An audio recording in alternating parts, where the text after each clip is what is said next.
I bet a couple of people will show up shortly. Here's Tracy. Great. I'm sure.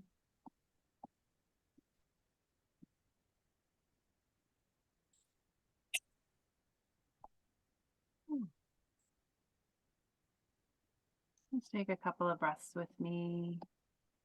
Feel into our bodies. Slow our systems down a little bit.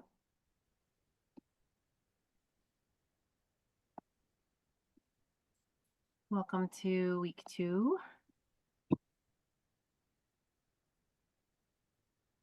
of End of Life. Get my screen situated here. Great. I have a little reading, meditation, poetry passage from Jeff Foster to read to you this morning. And I always like to read things twice because it takes a minute to sink in. And I always cry when I read this. So if someone else is willing to read it after me, that'd be great because I'll probably be recovering. But you might also be recovering, so we'll see. So Jeff Foster is a beautiful writer and a spiritual teacher, kind of a young guy, really interesting. If you have an Instagram account, I would look him up. Really fascinating non-duality teacher. But this is an incredible passage from him where he says, you will lose everything.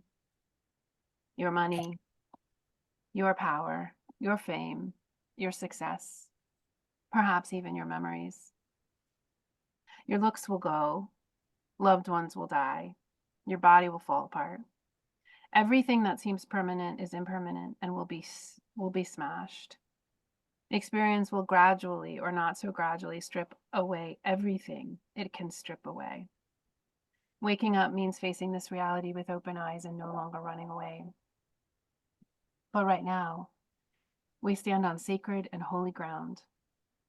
For that which will be lost has not yet been lost. And realizing this is the key to unspeakable joy. Whoever or whatever is in your life right now has not yet been taken away from you. This may sound trivial, obvious, like nothing, but really it is the key to everything. The why and the how and the wherefore of existence. Impermanence has already rendered everything and everyone around you so deeply holy and significant and worthy of your heartbreaking gratitude. Loss has already transfigured your life into an altar. Would someone else be willing to read this a second time? Meg, please. You will lose everything: your money, your power, your fame, your success, perhaps even your memories. Your looks will go, loved ones will die, your body will fall apart. Everything that seems permanent is impermanent and will be smashed. Experience will gradually, or not so gradually, strip away everything that it can strip away. Waking up means facing this reality with open eyes and no longer turning away. But right now, we stand on sacred and holy ground, for that which will be lost has not yet been lost. And realizing this is the key to unspeakable joy. Whoever or whatever is in your life right now has not yet been taken away from you. This may sound trivial, obvious, like nothing, but really it is the key to everything. The why and how and wherefore of existence. Impermanence has already rendered everything and everyone around you so deeply holy and significant and worthy of your heartbreaking gratitude. Loss has already transfigured your life into an altar. Yeah, let's just sit with that together for a minute.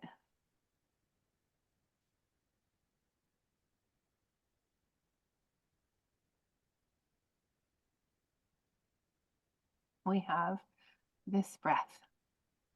We have this breath. We have each other right here and right now. Oh,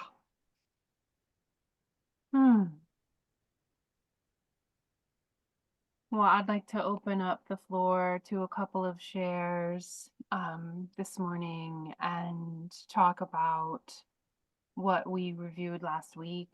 We went through a pretty big overview, philosophies. We went through Wish One. Who do we want? Who do I want to make decisions for me when I can't?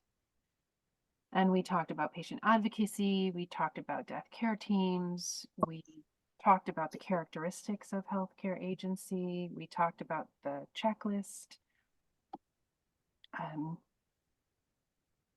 And we had the homework of talking with buddies, talking with potential death care agents, talking with our family, and doing some contemplation about certain topics, but death in general.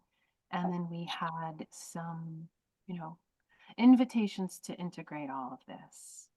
So I want to stop sharing so we can all see each other on the screen. Tessa's with us today and was not here last week. So Tessa, everyone, Tessa. Tessa is a beloved family member of mine. She's my stepdaughter, so we have a sweet, special relationship. And yeah, just open up the floor to how was this week for folks? Like, how was your contemplation process? How was your conversation process? How was your talk with your buddy? And if some or all of those things didn't happen, that's fine. But just maybe checking in on what did happen. And you can just unmute and share. We have a small enough group. I'll be happy to share, Michael. I had a really extraordinary talk with Tessa yesterday, and something came up for me, which I had not brought to the surface. I'm not surprised, but because of this contemplation on death, I realized that from age 17 to age 25, 30, I was traumatized by death because as a young gay boy living in New York City, and when AIDS came in, and I realized that my attraction and beautiful desire to be with men was haunted and overshadowed by fear of death and disease. And so now at 69, when I'm having my last hurrah as a vital and loving love bug man, and I'm actually living out many of the attractions and seeking and finding so much love and with men, I'm realizing that this fear of like sex and death is coming up in me, and the only way I can answer it is like I would rather die from this pleasure and this beauty and this sharing of loving, peaceful male bonding. And that it's like, wow. So there's a connection that I'm feeling between the way I'm celebrating life, love, and sexuality and this cloud of death. So I just wanted to share that. And it's really a weird juxtaposition, but I'm definitely feeling it. Thank you. What a beautiful share, Michael. Thank you so much for that vulnerability, both the pain and the pleasure of that. And some of you know that I also teach Tantra and am in the Tantra world. And you and I share this some in common, Michael, but this idea of sex and death are deeply intertwined, right? And so for you to understand that that was infused with a bunch of trauma and then be able to move that through this class, this awareness into sex and death are still linked, but it doesn't have to be through trauma. And that's so beautiful. Thank you. Thank you so much. Who else wants to share? I'm particularly interested in hearing, if you had conversations with a buddy or family, if the homework structure was supportive of you to sort of stay connected to this process, and if you did some contemplations or tracked your dreams or anything else. Hey, Brenda, go ahead. Oh, I'm sorry. Megan muted herself. I I never muted myself again Oh, after the okay. reading. Sorry. Yeah, so I'll share that Susan and I met twice in the last week, and it wasn't random that we were connected together. We have so much in common and had such wonderful conversations. I know a lifelong friendship has just been created, and we just had the conversations about kind of where we are with everything, um, and for myself, I realized that what I want to happen to my body after death was not in alignment with what my values and wishes and desires are at this time in my life.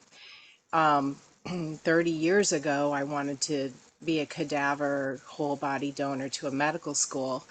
And now, as I move out of the traditional Western medical practice and into an eco village, and I'm doing, ecotherapy and things, I decided I wanted to have a natural burial. And so this morning I went to Penn Forest Cemetery, and I am going to have a natural burial and a home funeral. And I'm going to doing the paperwork to totally bypass the whole funeral home thing. And I can't wait to share this with my Eco Village friends. I've already shared it with my patient advocate and my my medical power of attorney, and I've already talked to everyone about this. And it just feels really good to take that step that's in alignment with where I am now. Thanks. Mhm. I love I love so many things about what you shared, but I love that we change our minds, and that we have different chapters in our lives where we might want different things, and that this paperwork process is a living document, and that, we may drag our feet or not get to it or update it, but once we have the framework and the template, we can do that more easily. Like I have a bunch of updates to do and am in process of doing, and everything's in place, and so then I just have to make these tweaks. So I love that you highlighted that, like, really big paradigm shift change for you, and like that's cool, just.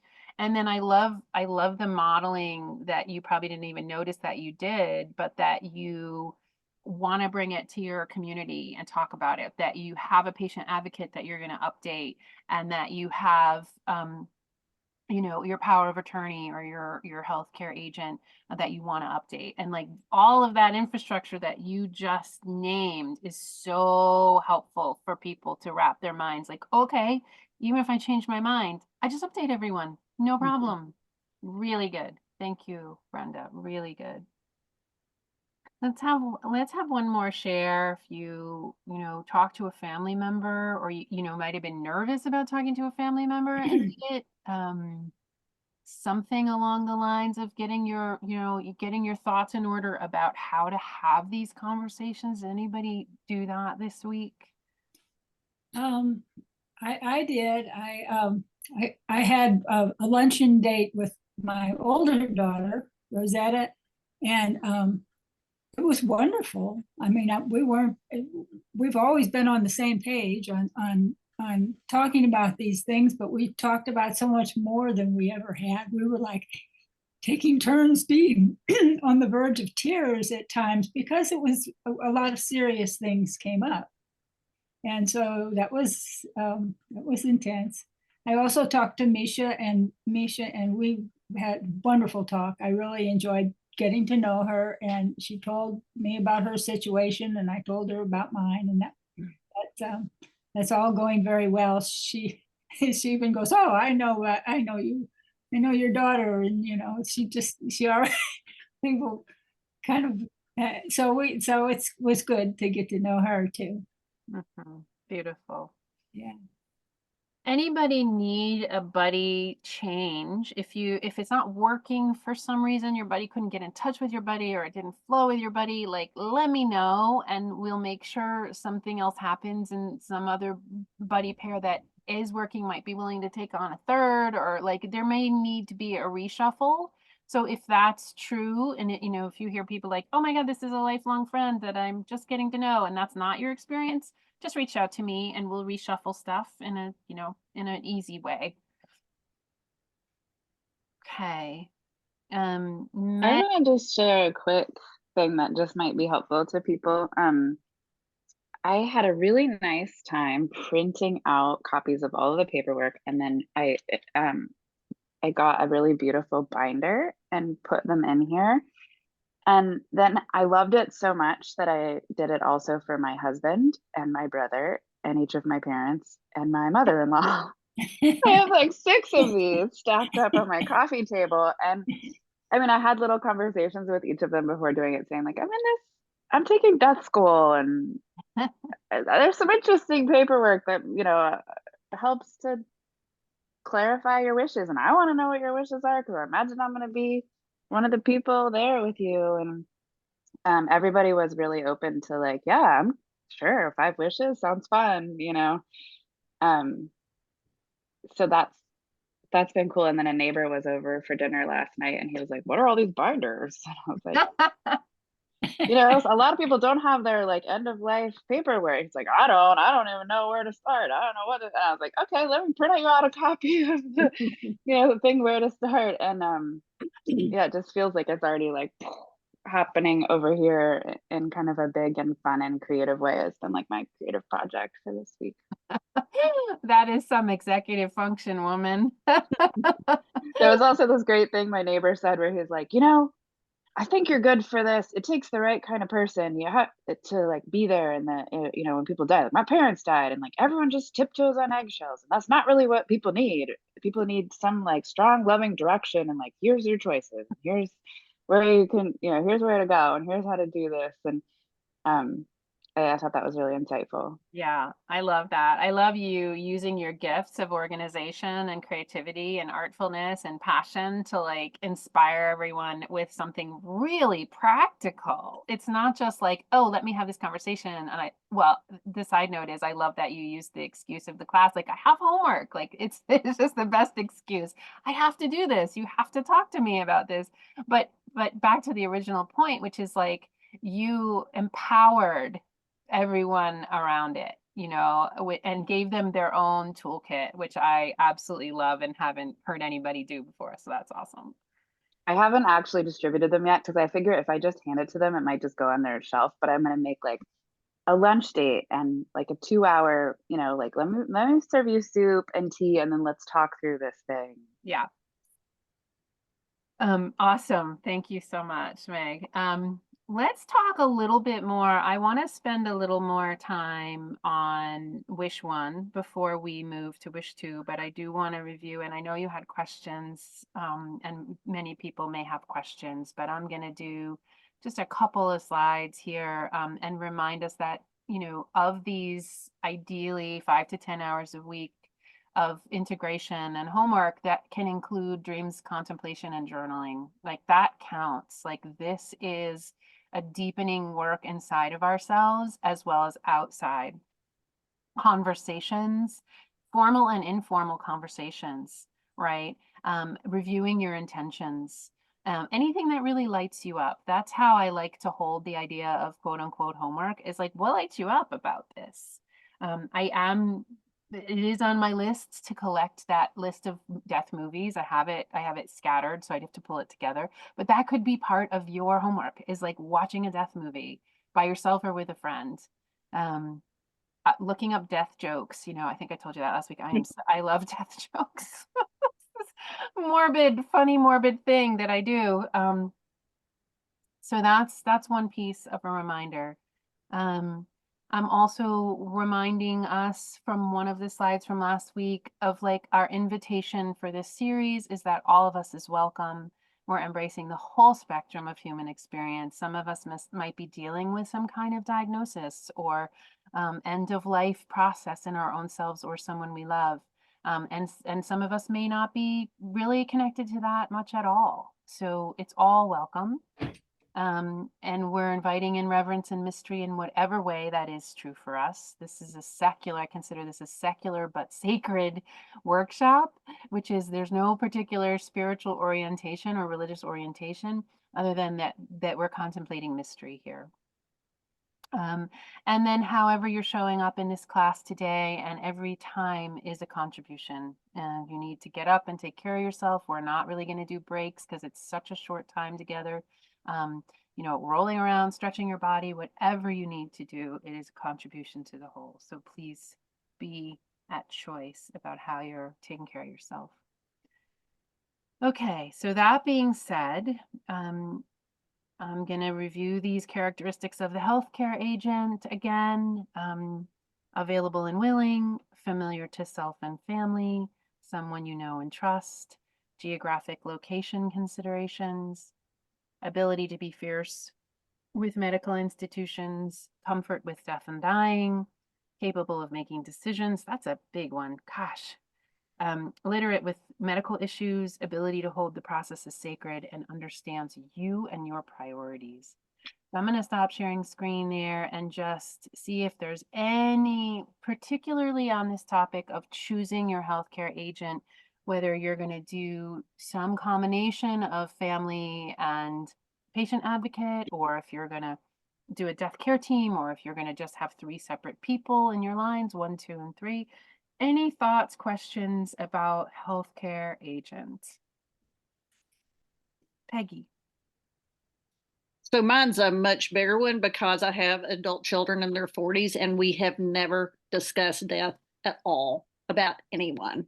So, so in thinking, I have 2 older children in their 40s and I have a daughter in her 30s, and she is going to be in charge of her dad, which is going to be a lot of work. And I'm just trying to figure out who to balance without stressing anybody, because my oldest daughter and her brother are very, very, very close. So don't want to create tension about who's in charge and who's doing what. So I have no idea. I mean, it sounds to me like there's a lot of variables there, and we could get into all the specifics, you know, which would be fun for you to think about, which is geographic considerations. How busy are they? How well do they know you? How comfortable are they? Like going through that list of characteristics and being like, which one is good? You know, like which are the strengths of one of these children or another, right? Like where are the strengths and weaknesses? And so, you know, you can have your assessment. But it sounds to me like an opportunity for a family dinner and a conversation where you say like, we've never talked about death. Here I am in this class. Can we start this conversation? And my concern about that is that I live in another state, and it was hard for us to get together for Thanksgiving. We ended up having a lunch on a Sunday. So how about a series of Zoom calls that are, you know, where you say, hey, could we do a 45-minute Zoom call 3 times over the course of the next 6 weeks, at once every other week, where we start to introduce the topic. Maybe we have a text thread or an audio thread where we, you know, once we kick it off on a Zoom call, then we can start, you know, tossing our thoughts into a WhatsApp thread or a Signal thread or something where we're you know, sort of sitting with all of this. We're sort of group contemplating.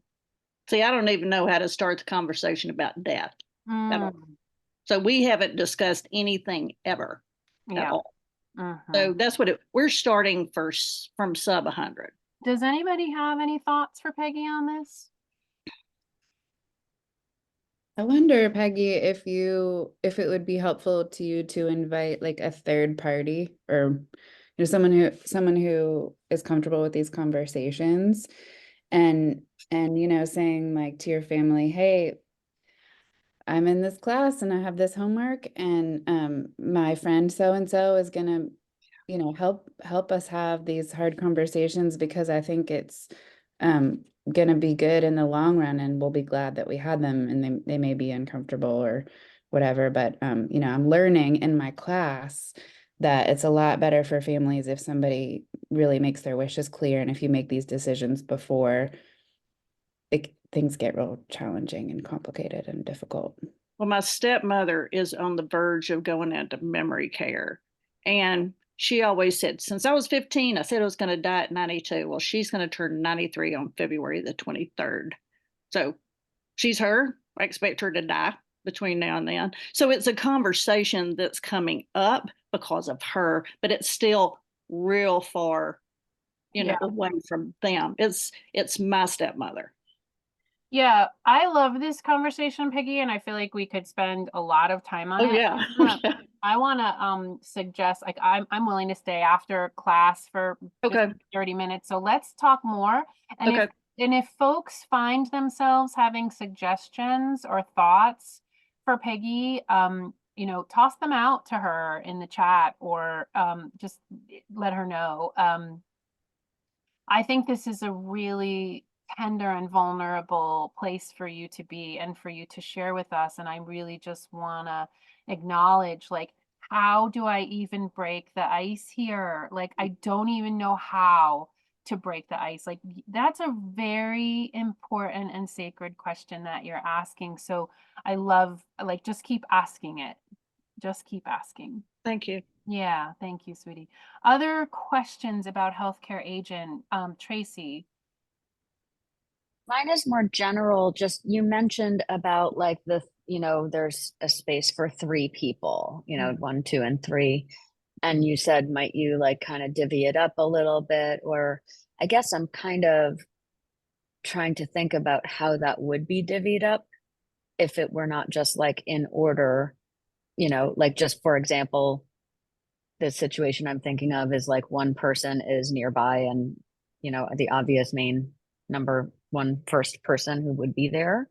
And then the second and third are like someone who's really close emotionally and someone who's more practical. And like, how do you work that? You know what I mean? Like, oh, I love that. I love that is question. there, yeah. I mean, it's not, I don't want to get too personal about it or individual, but I feel like this is probably a general thing that people might question. And how might it look like divvied up? Yeah, I love that question so much. I feel like you captured the essence of probably what most of us are dealing with, which is I have these different friends or different family members or people, and like one is geographically close, one is emotionally close, and one is a super practical person that could stand up to medical institutions, and they're not necessarily connected to each other.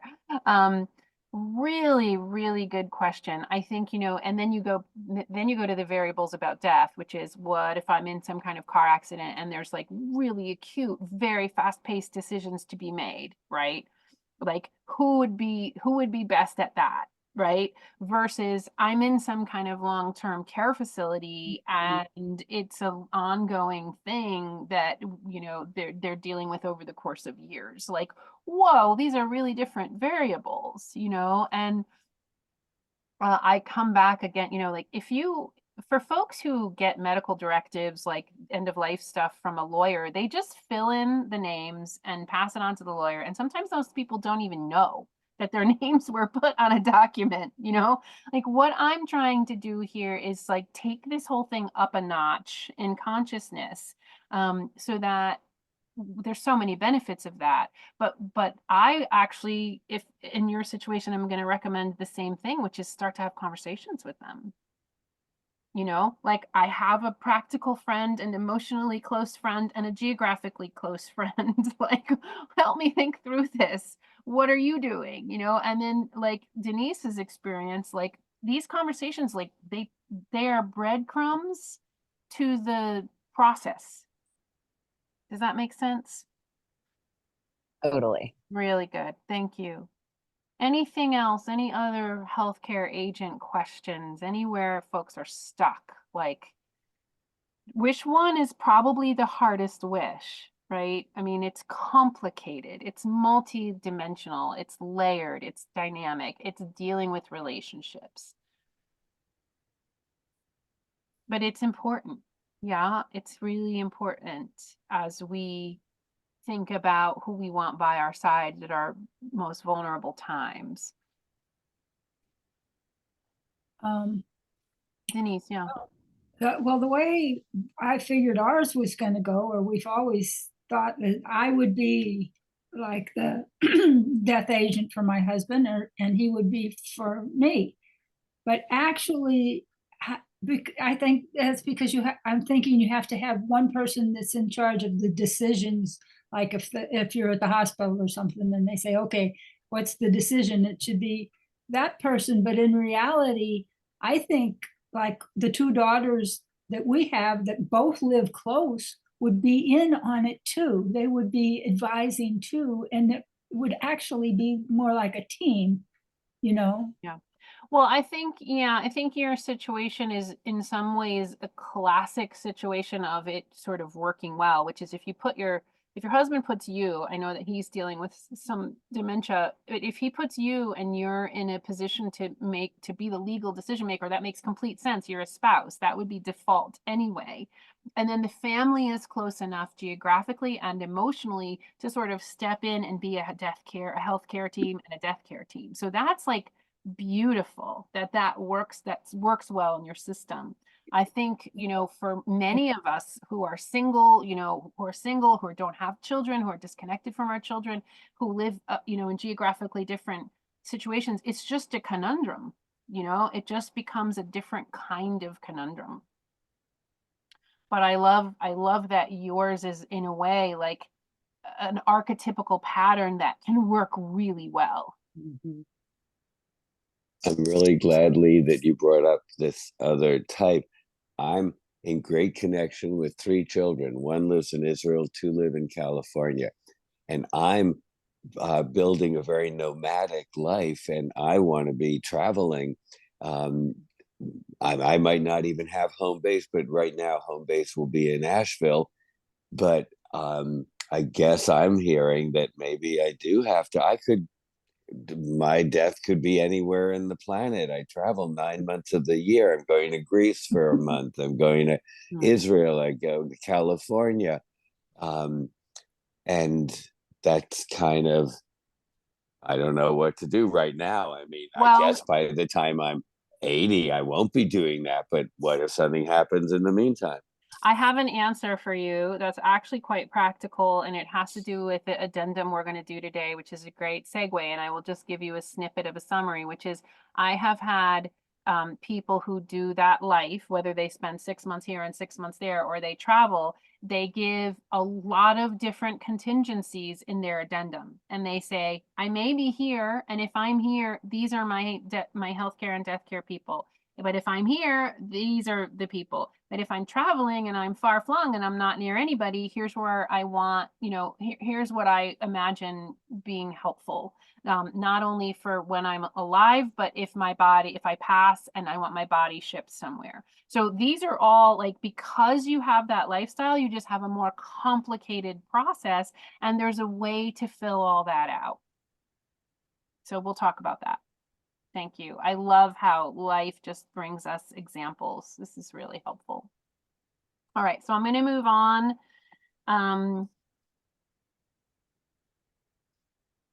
Okay.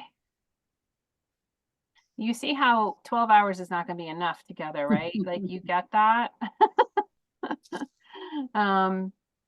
Okay, so one of the homework pieces was the Go Wish card game. Did anybody get a chance to do that? I see your hands. Meg, keep your hands up. Susan, anybody else? Tracy, Brenda. Okay, awesome. There'll be more chances to do it this coming week. I'm super glad a few of you got a jump on that. Really, really cool card game. I actually have the cards here on my bookshelf. Oh, here they are. I'll show them to you. Okay. So today our agenda for today is to talk about wish 2 and to talk about the 5 wishes addendum. We're going to do the addendum before we go on to wishes 3, 4, and 5. And wish one is going to continue. If, I don't know, but for at least some of you, you don't know your answers to wish one, and you're still in process. You're still talking and you're still thinking and you're still contemplating, and that's fine. That's appropriate.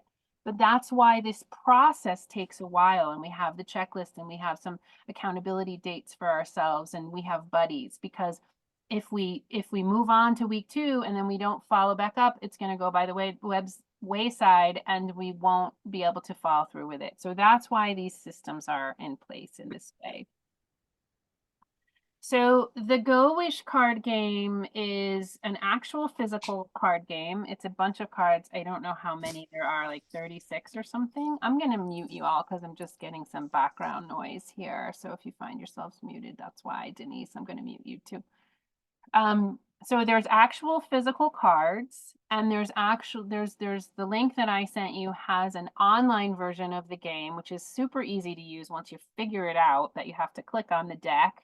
And what it is an opportunity to think about what kind of experiences are the most important to us at the end of life. So I'm just going to read you a few of these cards.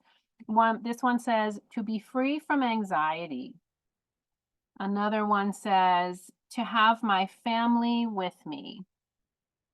Another one says, to be mentally aware. To trust my doctor. So they go on and on like this.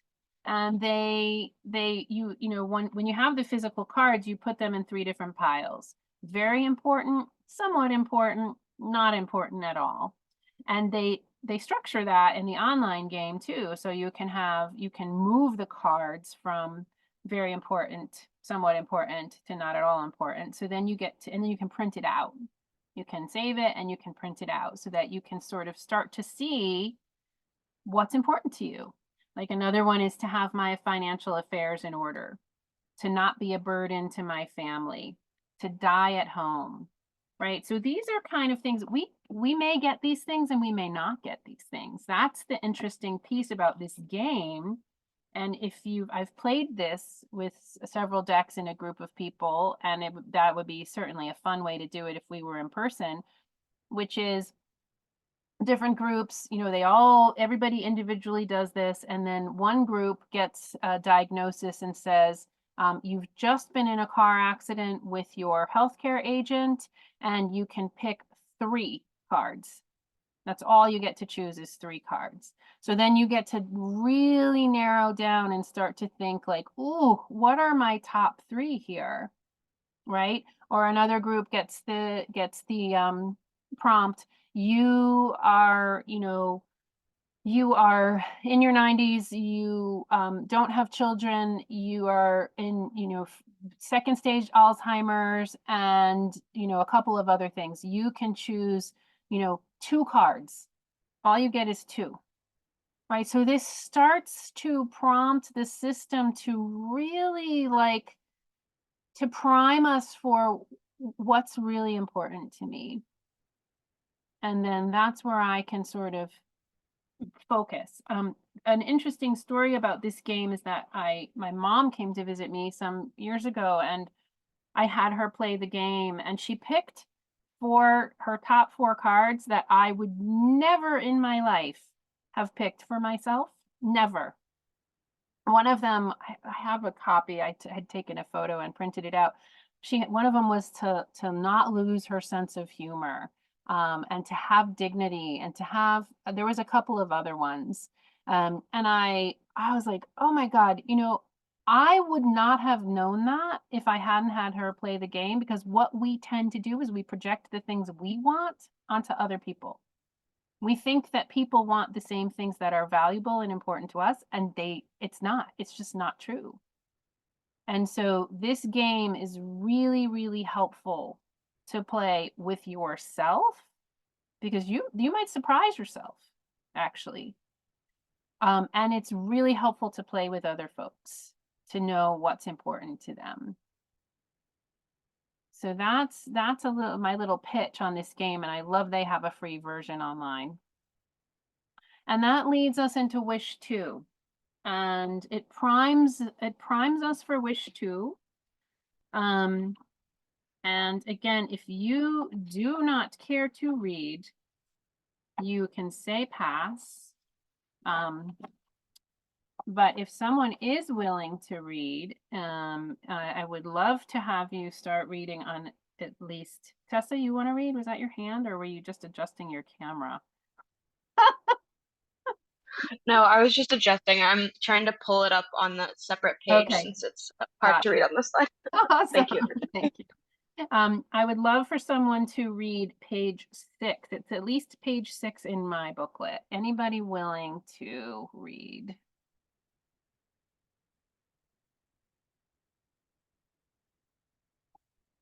Denise, you want to read? You got to unmute, love. I know, I muted you, and there you go. Okay. Oh, I'm sorry. Okay, so should I just start at the top of the page? Yes, ma'am. Wish 2. My wish for the kind of medical treatment I want or don't want. I believe that my life is precious and I deserve to be treated with dignity. When the time comes that I am very sick and I'm not able to speak for myself, I want the following wishes and any other directions I have given to my healthcare agent to be respected and followed.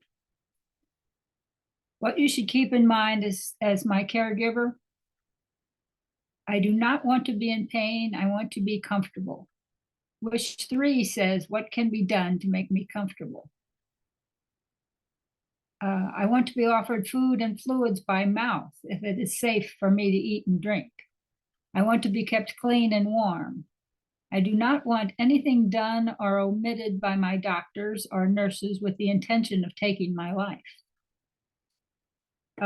What life support treatment means to me. Life support treatment means any medical procedure, device, or medication to keep me alive. Life support treatment includes medical devices put in me to help me breathe, food and water supplied by medical device tube feeding, cardiopulmonary resuscitation, CPR, major surgery, blood transfusions, dialysis, antibiotics, and anything else meant to keep me alive.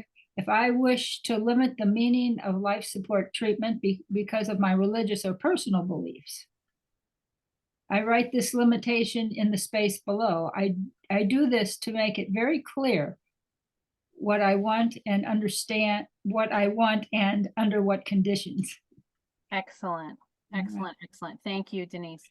At the very bottom of my page, it says in a case of emergency, and it says they may look to see if you have a do not resuscitate form. We are going to go into do not resuscitate at length next time. So redundancy is a key thing in end of life paperwork. So it's great that it's here, but I just don't want to get into a big DNR conversation right now because it's a big conversation and we're going to do it next time. So I'm going to ask somebody else to read sort of the top and the and the whole left column on page 7. Peggy, are you willing to do that? I can't read it. It's you don't clear. have it. Yeah, got it. Thank you for reminding me about that. Anybody else want to read page 7? I can do it. I'll do it. Thank you. Okay. Here is the kind of medical treatment that I want or don't want in the 4 situations listed below. I want my healthcare agent, my family, my doctors, and other healthcare providers, my friends, and all others to know these directions. Close to death. If my doctor and another healthcare professional both decide that I'm likely to die within a short period of time and life support treatment would only delay the moment of the death, then I could choose one of the following. I want to have life support treatment. I do not want life support treatment. If it has been started, I want it stopped. Or I want to have life support treatment if my doctor believes it could help, but I want my doctor to stop giving me life support treatment if it is not helping my health condition or symptoms.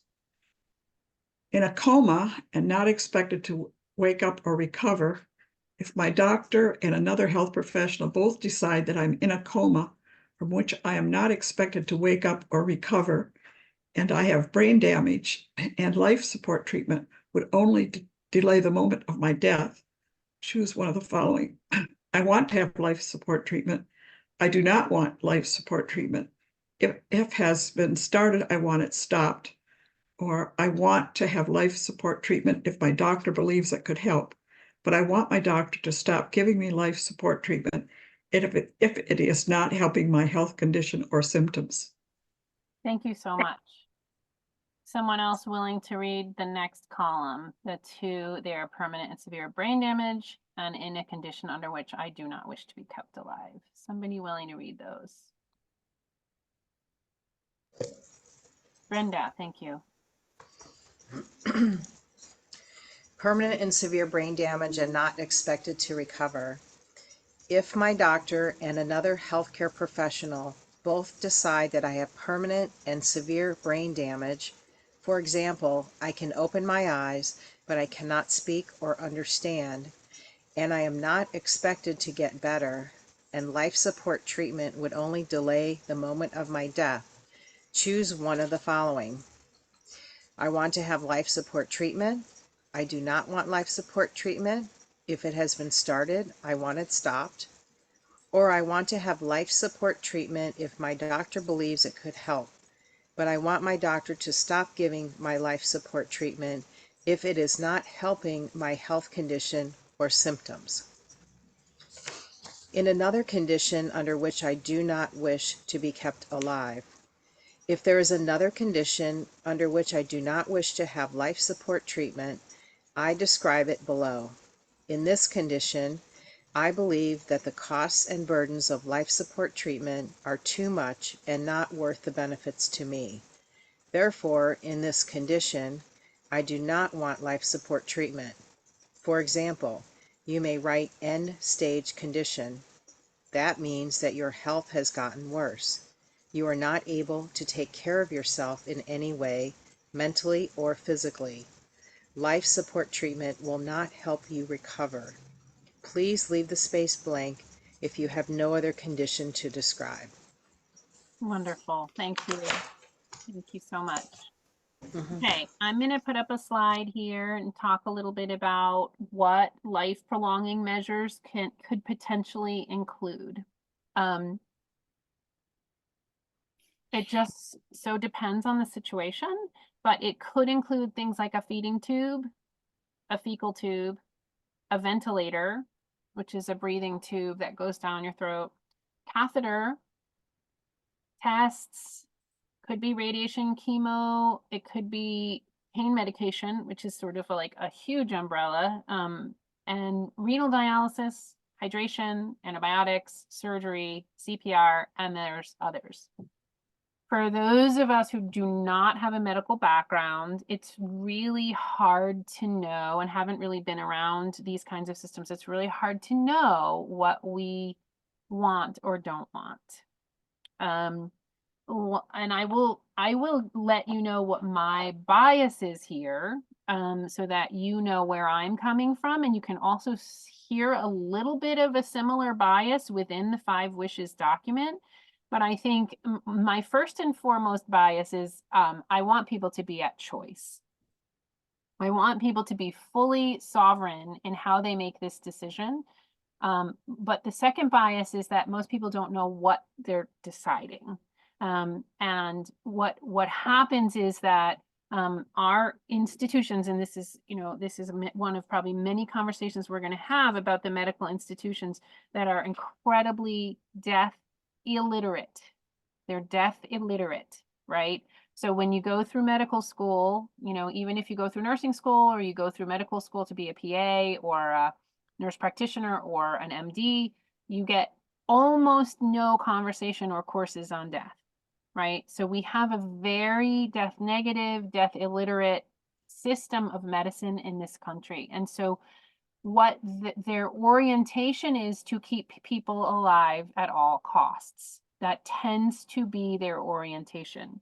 And that process often causes a lot of suffering,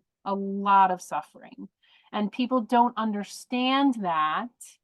Sometimes they choose that I want to have life support treatment and then are in the system for weeks, months, or years and not having any quality of life. And so many of us in the conscious dying movement have sort of become aware of that and really trying to educate about that, and really wanting people to be at choice, but also knowing that they may be choosing quantity over quality in many, many cases, right? There's a great podcast on Radiolab that I have linked on my resource page, and it's talking about 9 out of 10 doctors, and it's it's done years ago, but I recommend it all the time because they interviewed 9 out of 10 doctors who were like, do not do a thing to prolong my life. These are like palliative care, and like these are like oncologists. These are like people who are dealing with end of life. They're like, absolutely not. Their end of life paperwork is like, don't do a thing except for pain medication. That's it. Because they know that many of these treatments are very, very invasive. And you could potentially pick and choose from this list of the things that you are feeling that you feel good about, and the things that you're not sure about, and the things that you are definitely a no to. So, like anything, you could research this, until your dying day and not really be able to predict the exact variables that are going to come your way. And so my recommendation here is to really just sort of tune into yourself and maybe educate yourself a little bit. And then, the template of the 5 wishes, I love it so much because it really does narrow down. We could agonize over these decisions endlessly, but it's sort of giving us these 3 options. And it's saying, do you want to err on the side of more life support treatment? Do you not want to? And do you want it if the doctor thinks it could help, right? So it's not a perfect template for every situation, but it helps structure our worldview to sort of figure out which bucket we're in. And then from there, we can choose if we want to do some extra research or some extra contemplation or prayer or meditation or whatever to figure out what it is that we want. Brenda, yeah, go ahead. Just real quick, I'm one of the 9 of 10 physicians who all I have are pain meds and benzodiazepines. Got it. So you are a physician and you are saying, I don't want any of this. Right.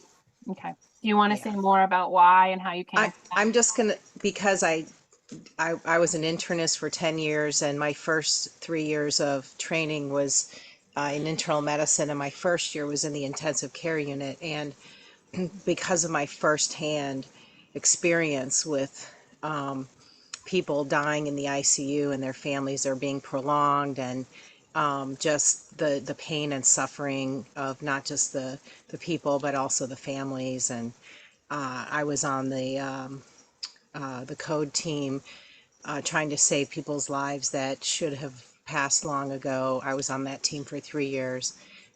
I want to be a part of a new way for people to have a good death. And that's one of the reasons I'm doing my work. And then I'm moving into soul midwife training. And I'm just really trying to, I'm hoping to be a bridge person and bring some people along with me and be a part of a new era of healthcare. I mean, that's my wish. What a blessing we have your voice here. Are you still practicing medicine, or you're moving into a whole different world? I'm doing communities-based psychiatric and substance use treatment through teams, community treatment teams, and I'm moving into my own private practice. So yeah, I'm stepping out, but not all the way. I'm going to keep one foot in. Right. Yeah. What a blessing to have your voice spoken into this space, Brenda. Thank you so much. And to, and to sort of affirm what you're saying of like, it's the cultural fear of death. It's not any one doctor, any one nurse. It's not, it's just the cultural atmosphere that creates these institutions that are sort of blind to the holistic perspective around death. There's no one to blame, but I think what Brenda was saying is so beautiful, which is to be part of a new paradigm. And if you remember my three, principles is death is a gift, we are the pioneers, and what else is possible, right? This is the edge that we're living on, right? If death is a gift, what can we do to pioneer that reality practically in our lives, emotionally, relationally, spiritually? What do we can do? And like, just keep asking and living into these questions. So thank you so much, Brenda. Well, I'm going to do some breakout rooms where we can talk a little bit with each other about end of life interventions, right? So the question, wish to question is the kind of medical treatment I want or don't want. So we just read that, and now we're going to get a chance to talk about that. I'd love to have some input. We are at 11 right now. I don't really want to go a whole lot more than 12 minutes because we have so much to do together. Does that feel like enough if I put 3 of you in a room that you have 3 minutes each? Could that work for folks? Let me see a thumbs up or a thumbs down here. Okay. All right, great.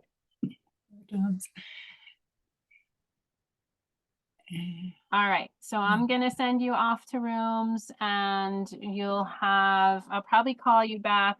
I'll call you back at around 11 minutes, so you'll come back in 12 minutes and just share the cookies, as they say, keep time for yourselves. And I may join a room where there's only 2 of you. Okay, see you on the other side.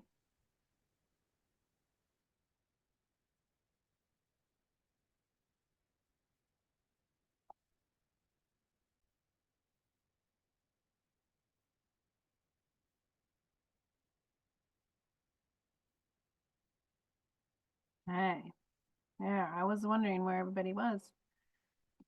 Got caught in the vortex. I know that's not enough time, but I'd love to hear some shares, particularly from people who haven't shared yet today. What's on your heart and mind about this wish, this choice? Anybody want to share? Susan, we haven't heard from you. Okay, I just want to say that, I mean, Peggy and I were in breakout together, and it's very interesting because she and I have similar situations in terms of being in a place where we don't really have a lot, very many close friends or and what to do about that. It's a real consideration. I mean, she has family, I don't really have family. But her family is geographically distant, so I don't know. I mean, it's a problem. Yeah. Yeah. Thank you. Thanks for sharing. I found oh, no, that's the wrong thing. I had found the link. It's called, the Radiolab episode is called The Bitter End on medical doctors and their end of life choices. And so I'm going to put that link, even though it's on that resource page, there's a lot on there. So I'm going to put it here in the chat in case that's helpful for y'all. Okay, there it is. Other thoughts? Linda, we haven't heard from you. Misha, we haven't heard from you today. Any thoughts on that? If you're talking, Linda, you're muted, love. Okay. I will just say one of my questions was, given the varying expertise in palliative care that doctors have, is that something one should bring up in a doctor's appointment with them? And I don't know how one would begin that or what kinds of questions one would ask for that. But it seems like if you think that they might, given the situation, be part of your end of life, should you have that conversation with them before? And what kind of like maybe what are 2 or 3 questions you might ask during a doctor's appointment? Yeah, thank you. That's a beautiful setup and segue. Let me see if Misha wants to share anything before I go there. Yeah, I was just gonna bring up the subject of not having healthcare insurance. I don't have any. I haven't had any in 11 years, so I'm just not a big part of the American Medical Association, Rockefeller medicine mode. Yeah. And so, it's just going to be very alternative for me. I'm probably not going to be dealing much with the medical system. Yes, and I think, your loved ones probably are. You talked a little bit about that last week. So wow, Yes. These bridging the worlds conversations. Yeah, thank you. Yeah, Okay. I do want to talk about 2 significant things right now, and one is what Linda just brought up, which is palliative care, and another one is compassionate euthanasia, right to die. Oof. These are big topics. We will touch on them and probably carry on with the right to die piece. But let's do palliative care first. Susan, did you have something to add before I get into this spiel? Yeah, actually, I just had a thought. We're saying we're doing all this preparation and stuff, and it kind of presumes that, when the time comes, if we've made these choices, then they'll be honored. But, if you're driving down the freeway and you're in a big accident and they're taking you off the highway with a shovel, and you end up in a hospital in another state, and I mean, do we need to carry all this stuff on us all the time? So you know what I mean?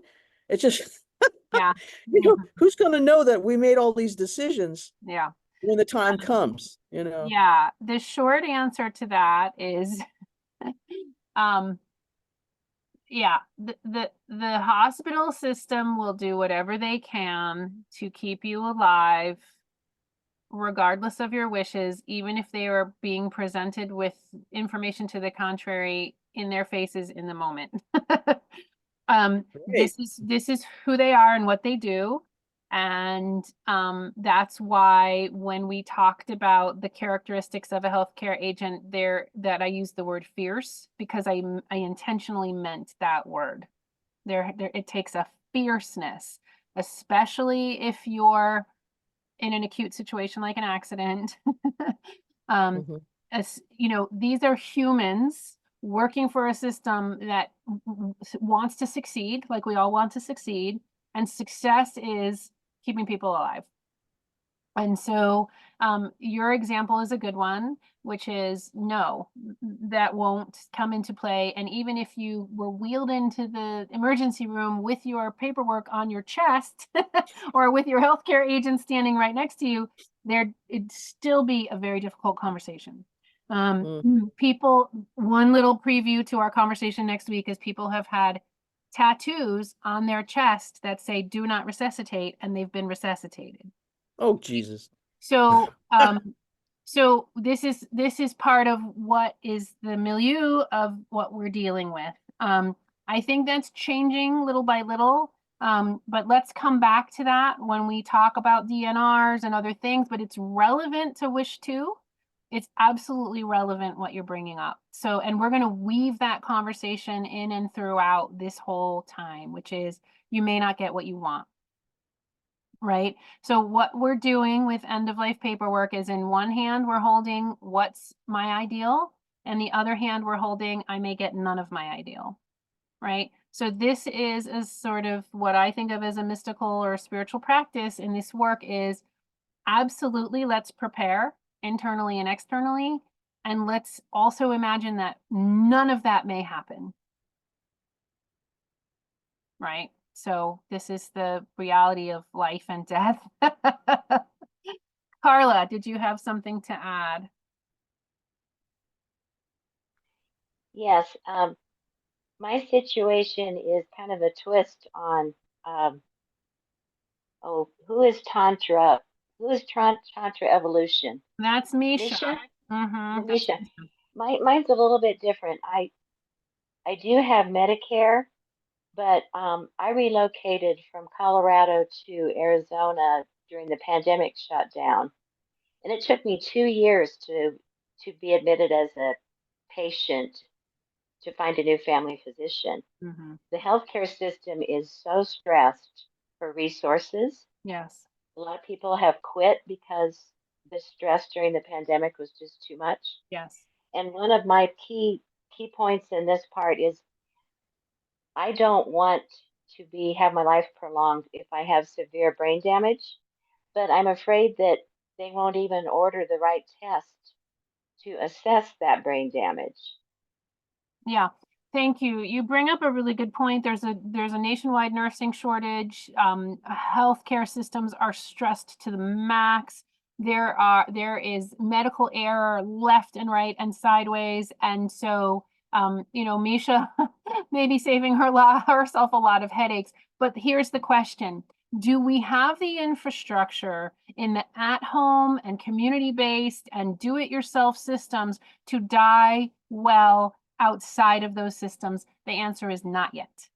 Not yet. And this class and death literacy and building death community is our way to get there. We're in transition to saner and more solid and more humane and more holistic and more compassionate ways to do this. But again, we are the pioneers. And right now, if you want some kind of support in the system, you're going to have to get what you get, which is not ideal for most of us. So that's sort of a cold water in the face part of this discussion. It's going to keep coming. So, so again, my intentions are to empower and inspire, and also tell the truth about what are our options here. So let me get into some palliative care here. So palliative care, what is it? It's a sort of specialized medical care for people who are living with serious and chronic illness. Okay. It's really focused on relief from symptoms and easing the stress of pain and illness. So the goal of palliative care is to improve the quality of life for the patient and their family. That's the sort of definition. Folks are specially trained, and Brenda, you may have some stuff to add here, or anybody else who's got experience with palliative care specifically, but it's a special training. And they do have, I hope, generally speaking, have a higher level of understanding of quality over quantity of life. And they work with the patient, they work with other doctors, they work with oncologists, they work with hospice, and they're looking to ease the stress of the patient, and take into account the age, the stage, the seriousness of the illness, and they don't necessarily deal with curative treatment. They deal with sort of pain management, is how people think of it. Is that, Brenda, did I say that accurately enough? Yeah, I mean, they're part of the team. They're just one member, of the healthcare team that generally, they just generally don't. They generally do everything but the active treatment of the disease. Now, So, and let me ask you this question about palliative care. Can I go out and find a palliative care family doctor? yeah, you can. Okay. And can I, if I go into the hospital, can I request a palliative care person to be on my team? In most hospitals, yes, like here in Pittsburgh, all of our major hospitals have palliative care physicians, and they get consulted all the time. Even if it's just at the beginning of a diagnosis, just to introduce themselves and introduce the options of chemo, radiation, surgery, and palliative care. It needs to be one of the options when you're looking at informed consent. Okay, and so by one of the options, you mean I could choose to take none of those other treatments, but I could choose to work with palliative care more closely and ease the suffering of my transition out of this life. Is that? Yep. Okay. And Yep. I'm guessing that palliative care people in a big institution are really in demand and you don't get as much attention from them as you might want. Well, I read a note from a palliative care physician that was working with someone who had a spinal cord tumor and became suddenly paralyzed last weekend, because I do site consults at a major hospital here.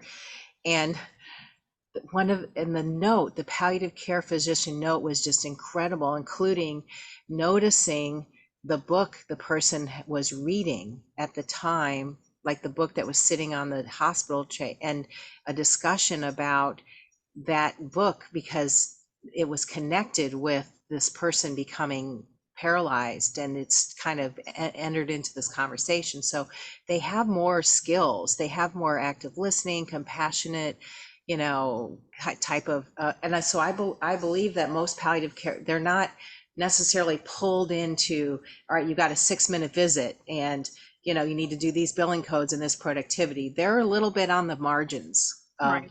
the typical, Right. so they're definitely someone you want to get involved early if you have a serious illness that you're thinking about not having treatment for.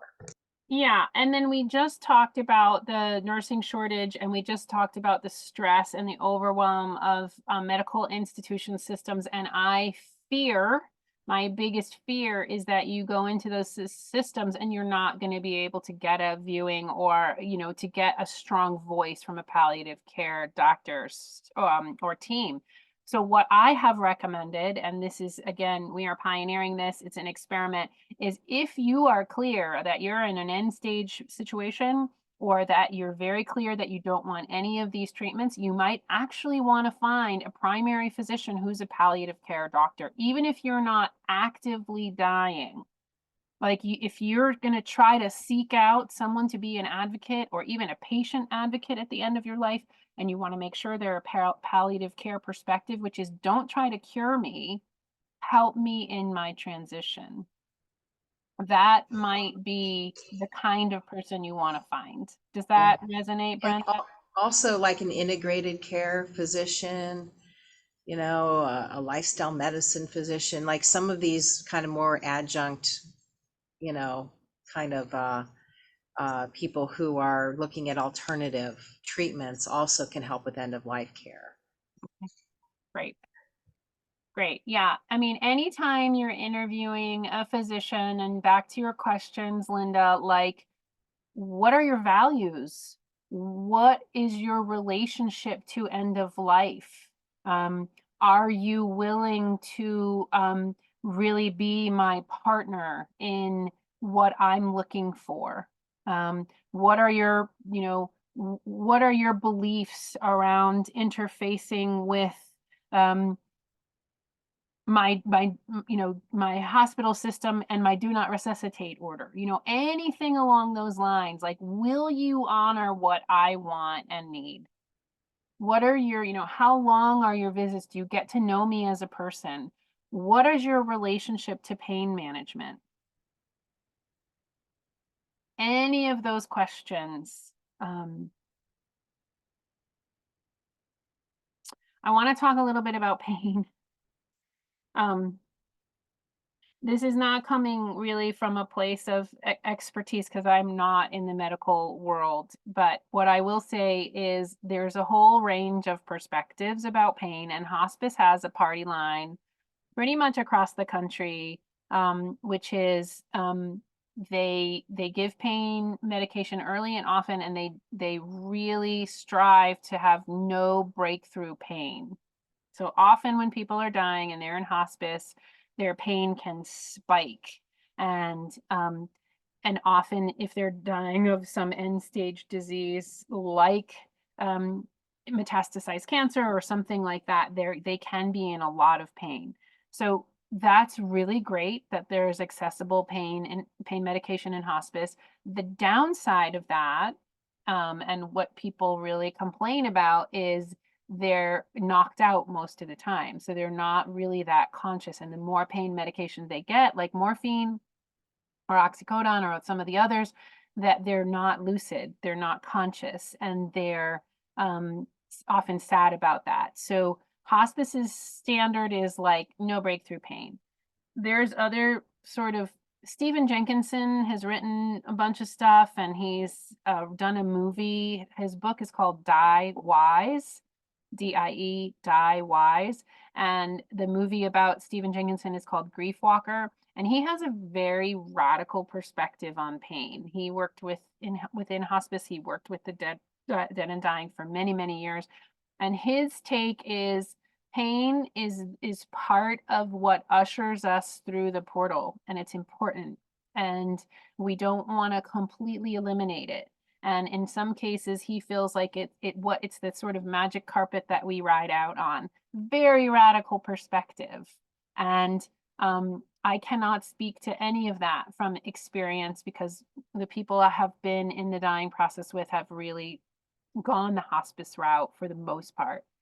And then there's middle of the road stuff like, can we pioneer psychedelics? Can we pioneer plant medicines? Can we pioneer THC, CBD, herbal medications for pain? Can we pioneer biofeedback systems, meditations, all kinds of visualizations, which from the research look just as effective as other pain management tools, right? You start to work with the mind. The mind is the greatest painkiller we have, and we have all this pharmacy within us, within our own system, to navigate pain. And so if we had a death literate culture, we'd have a whole slew of resources about alternative ways to manage pain. So I'm putting this out there to you, not as there is a better and worse, because I honestly do not believe that. But what I do know is we've had limited choices, and the choices have downsides. And so one of the ways in which that we continue to be the pioneers is, what else is possible with pain? What else is possible with pain management? I am a complete pain wimp, so I do not know personally if I will be pioneering that particular aspect of dying. But I also like to be conscious, and I'm excited about the possibility, if I die in this way, to be conscious through my dying process. So here I am with my own conundrum, and how do I personally want to navigate that?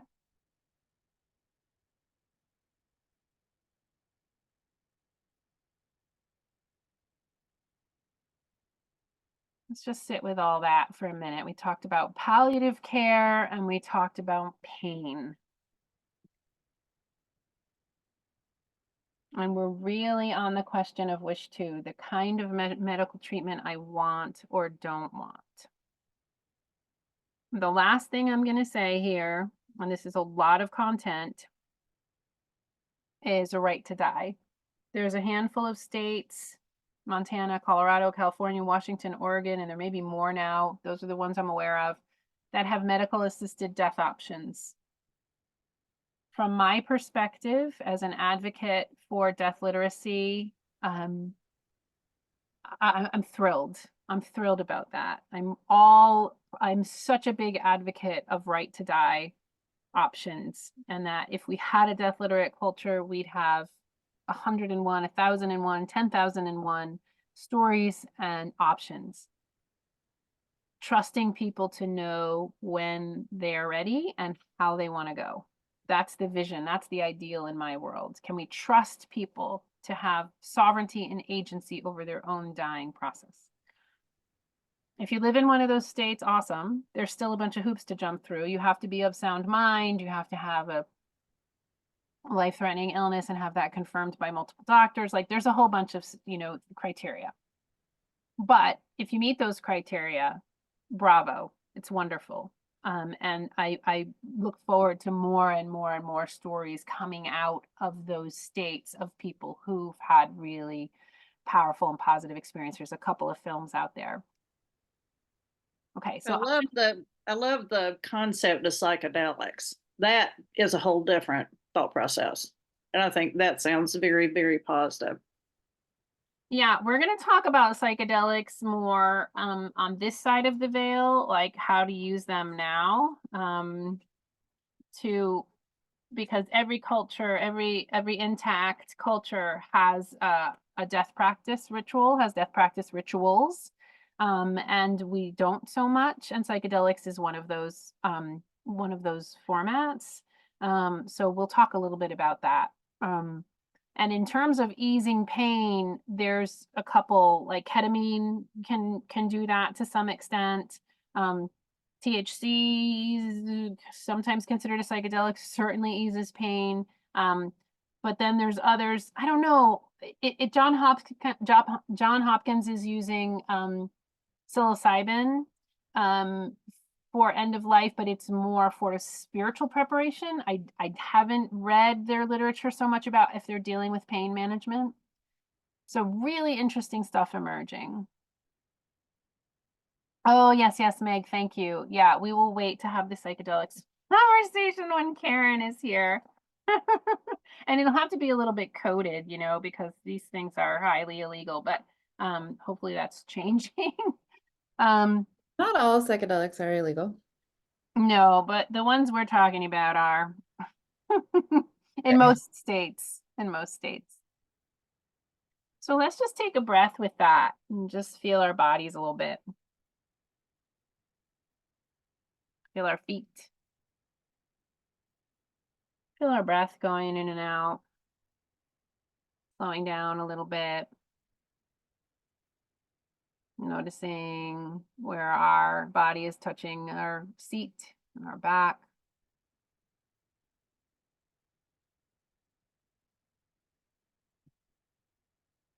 Any thoughts, contemplations, sharings about this last piece, which is wish true medical treatment, and particularly, you know, anything about the palliative pain or right to die? Anything about any of that folks want to ask or toss out? I have a question. You mentioned, Lee, that we're pioneers. And I have this understanding that we're pioneers in the culture and society that has been created since the Judeo-Christian times. Are there pre-Judeo-Christian cultures and tribes that we could learn from about how they dealt with the same questions about death and dying and pain and pain management Yeah. that we're like missing, and it's all there? Maybe this has all been done before the Jews came in. Yeah, I love that question. And I have little snippets of answers, but as terms of a whole body of knowledge, I'm not aware. Although even earlier Christian, pre-industrial Christian and pre-industrial Jewish even had, you know, no, when people died before the Industrial Revolution happened, they were dealt with at home, right? People died at home and they had their bodies taken care of at home. The funeral industry is just that. It's an industry. It's an industry that came in and took systems from people and started doing them at a cost. And there's lots of ways in which that was a benefit. And we have lost touch with the ways in which not that long ago, our ancestors, I mean, maybe even in your Jewish history, Michael, people were laid out at home, right? And that's how I sort of got inspired. And I'm going to talk a lot about that is being in an eco village and deciding we do everything DIY. Everything is do it yourself. We're off grid. We create all our own food. We do why wouldn't we take care of our own dead? So we're relearning these systems, right? Yeah, but you went to pre-industrial. That's very recent. I'm talking about the cultures and wisdom of Mayans and American Indians, people who somehow they lasted past the 6,000 years ago. And I know they had peyote and they had smoke, and I don't know what they did. I know that homosexual men were once considered divine gifts before Judeo-Christian, and we were the shamans and the doulas and the cave painters. But like, I don't want to be a pioneer if there's information from other times. Yeah. Well, I can share with you what we have recreated in our village and some of the very near pre-industrial stuff. But if you do a research project, or if anybody knows, it's so welcome that information. It's funeral rituals, rituals of the dead and dying are some of the most sacred rituals to most cultures. And we wouldn't have them wholesale, generally speaking, unless we were part of the cultures. But I think it's a fabulous, fabulous question. What else is there for folks around end of life medical treatments and any of these conversations so far?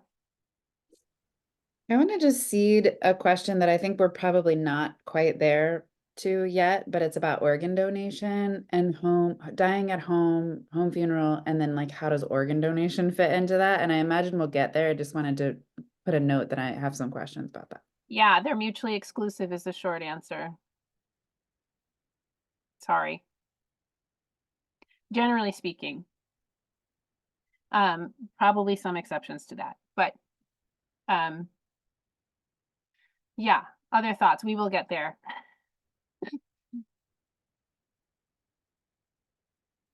Okay. So homework for wish 2. What do you all think is your homework for wish 2? What do you imagine? Meet with your buddy.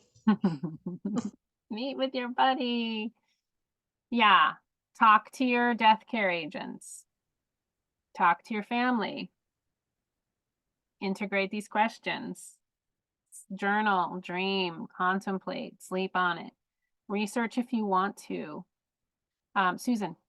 I want to talk. I have a naturopath here in Bellingham, and I want to talk to her and see where she's coming from on this. I love it. Talk to your doctors, healthcare providers. Excellent. Thank you. What else? Talk to your friend who's a physician. Excellent. Listen to the Bitter End podcast at Radiolab. If you feel drawn to that. So I think I'm gonna maybe just do a group message to both of my parents' siblings. They're the eldest of 6 children. And I'm just gonna kind of do like a little group message for my dad's siblings and a group message for my mom's siblings, and letting them know that I'm taking this class and that I'd like to start a conversation about their situation.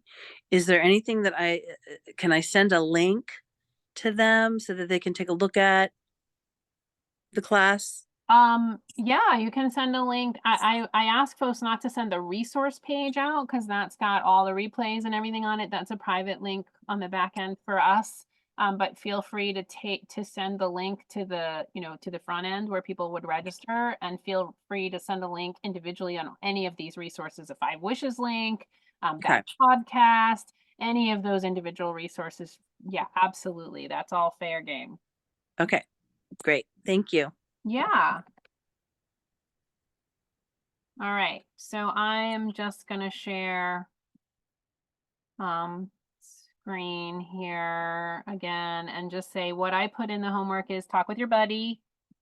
And I can say about wish 2, but wish 1 and 2. And then wish 1 also, if you're still working on that. Talk to potential death care or healthcare agents about medical treatment. This week is particularly about this medical treatment. Talk to your doctors or providers, talk to your close beloveds, integrate. And the preparation for next week, I'll move this Go Wish card game up. So if you haven't done the Go Wish card game from last week, I would highly recommend you do it. It's really great. And it's fun. And then preparation for next week, we're going to review the addendum a little bit now, but you can take a deeper look at the addendum for next week.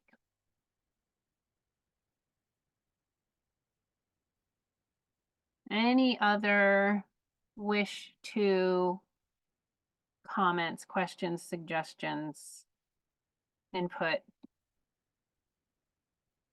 the medical treatment I want or don't want.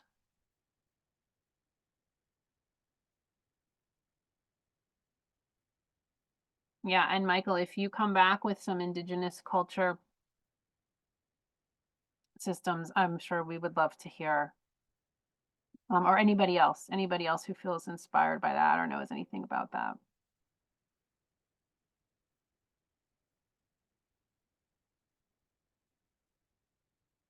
Okay, and so here's an opportunity to add to your checklist, you know, like when do you want to consider this? I mean, maybe you already know the answers. Maybe you're just going down, you know, wish to and just checking the box that is absolutely resonant for you. Awesome.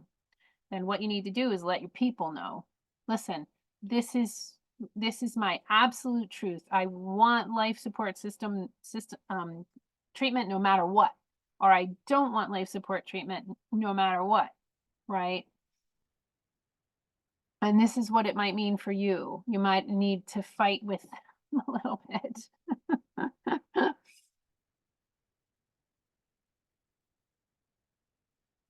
Right. All right, I'm gonna add one I can tell people are maybe a little at the edge here with overwhelm, but we're gonna plow ahead for a minute anyway.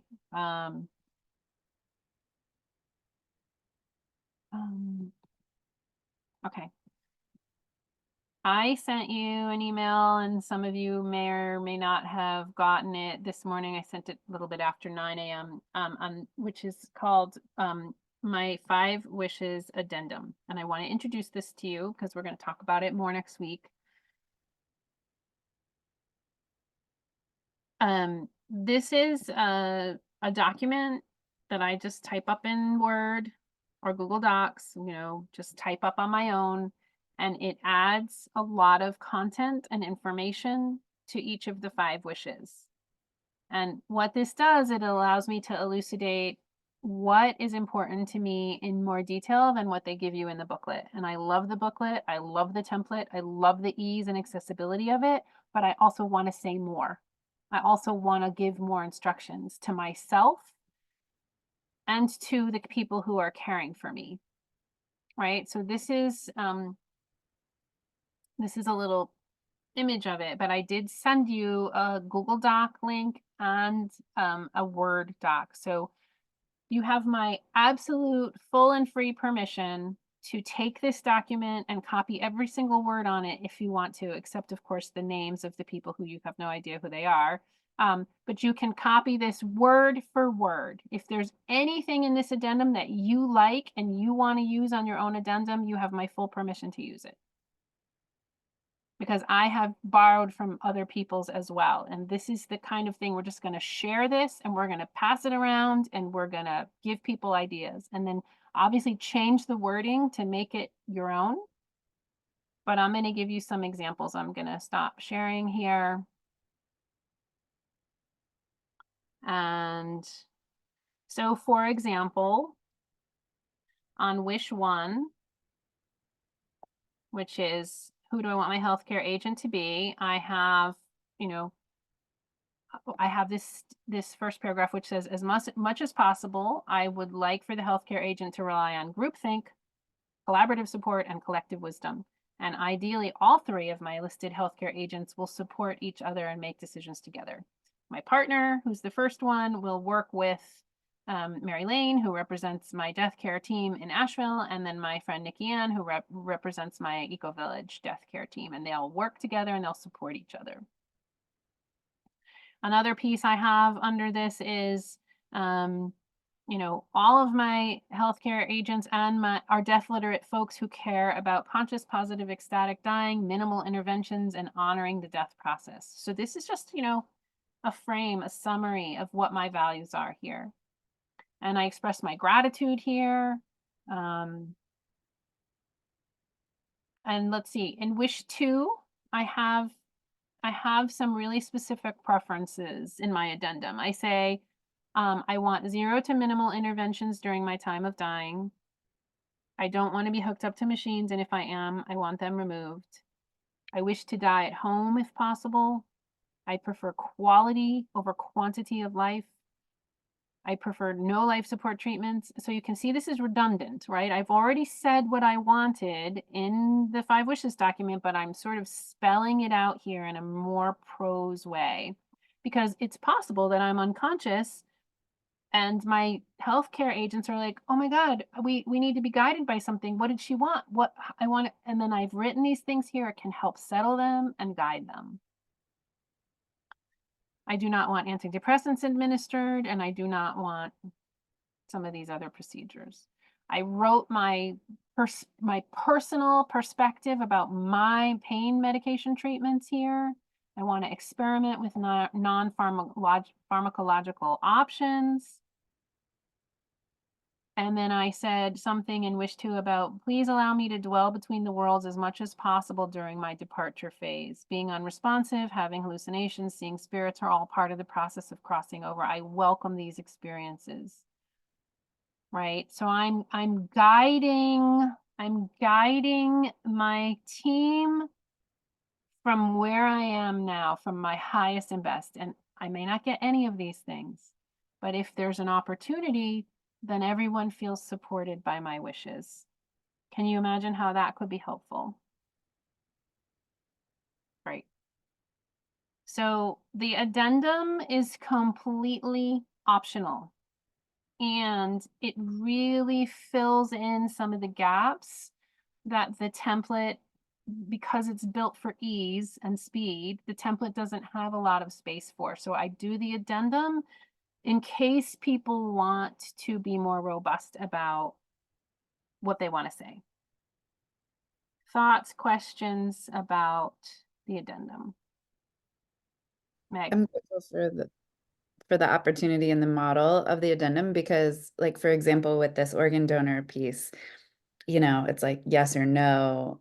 Well, there's more nuance than that. And this addendum gives me a chance to say, well, if I'm in a car accident and I'm in the hospital anyway, go ahead and harvest my organs, like whatever you can, sure. You know, but if I'm dying at home, I don't want to then be like shipped into the hospital to, so I can spell that out, and that feels good to me. Exactly. And this, Michael, is an answer to your question earlier about your complicated travel situation. And here is the opportunity to have, potentially, you could have 1 5 wishes booklet for Israel, 1 5 wishes booklet for the US, and 1 5 wishes booklet if you're somewhere else. And then addendums that could be easily replicated, but just maybe some names changed and some details changed for each of those. That's one possibility. Or you could put 1 5 wishes document and then have a little subsection in your addendum, which is like Israel, US, travel, where you have some things listed out, and it's really helping guide whoever is like, what do I do? Oh my God. Right.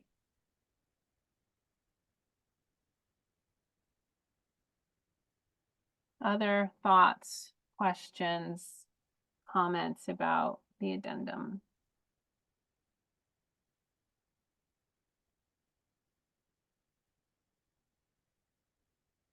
Okay. So you can add that to your checklist. For homework is to like sit with it.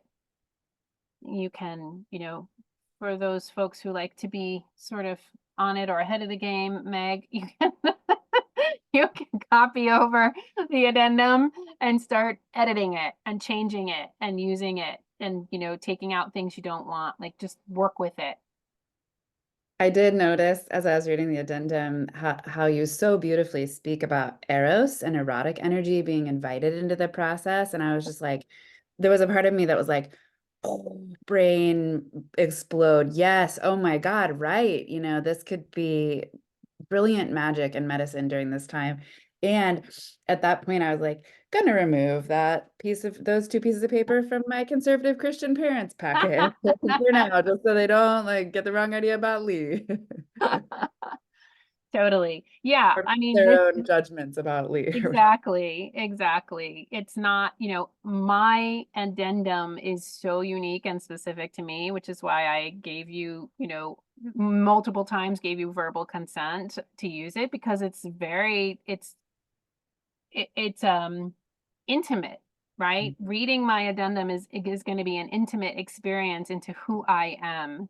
And I want that to be not that I have in any way an agenda to have you have my belief systems. It's more that I want to give you permission to be who you are and to write your addendum to be truly who you are, right?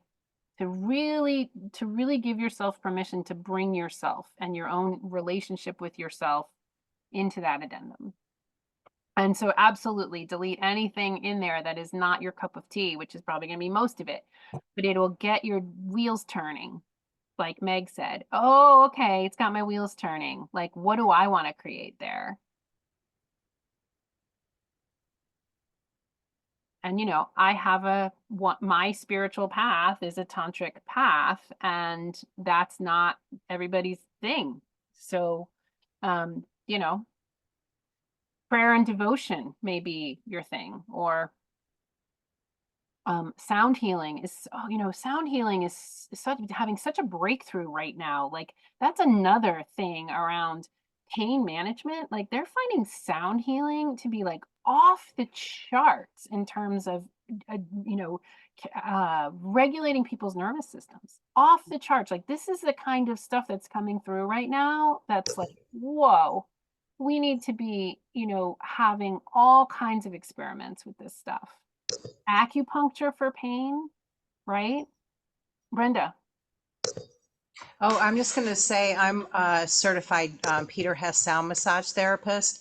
And so I work with people at end of life pain management. And I had my friend's husband was dying of colon cancer.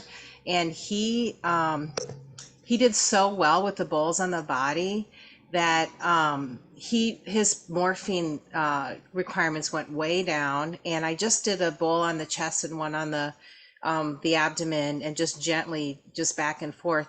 And I ended up giving him my smaller belly bowl, left it there with the mallet, and just let him just do it at will, because there's no harm, there's no side effects from sound, you know. And he did so well, he really did. And that was the first person that I worked with the bowls on the body. So I'm, you know, it's just something I'm just really glad I'm going to be able to offer people at end of life. I love how you're chiming in here with this like exact anecdotal, like, yes, I did this thing. That's awesome. What else? What's alive for folks as we transition?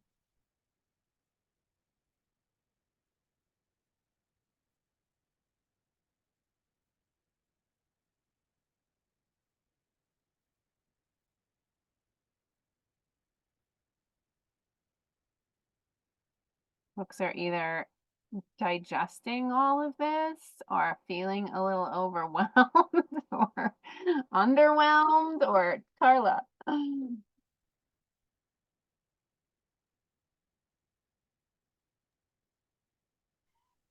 These I've been exploring like complementary medicine or non-allopathic treatments ever since I was young. And I think that, and then some of them still aren't legal or they're not covered by insurance. I'm trained in clinical hypnotherapy, and I helped a friend of mine who was having surgery. I taught her how to hypnotize herself so that she needed less anesthetic, and then she didn't have the horrible headache after the surgery from too much anesthesia. But after 40 years of exploring these modalities, you know, I'm having to say to myself, if I want these treatments, I'm probably going to have to pay for them myself.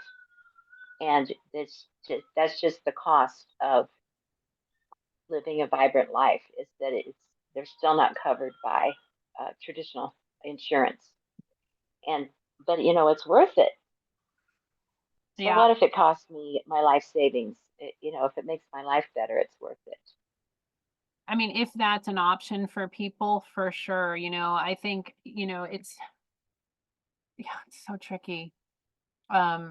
the kinds of things we want for healing in life are the same kinds of things we want for healing and passage and death. And the healthcare system is just rife with inequity. And how do folks have the resources? So absolutely worth it. And how do we think about this in terms of an equity question when people are dying with the only system that is out there, and it's just inadequate for most people's well-being? So this is one of these questions of what else is possible. So thank you.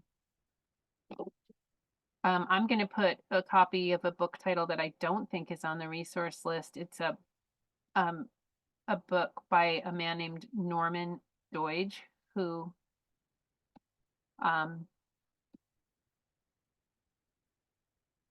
did I send? Okay.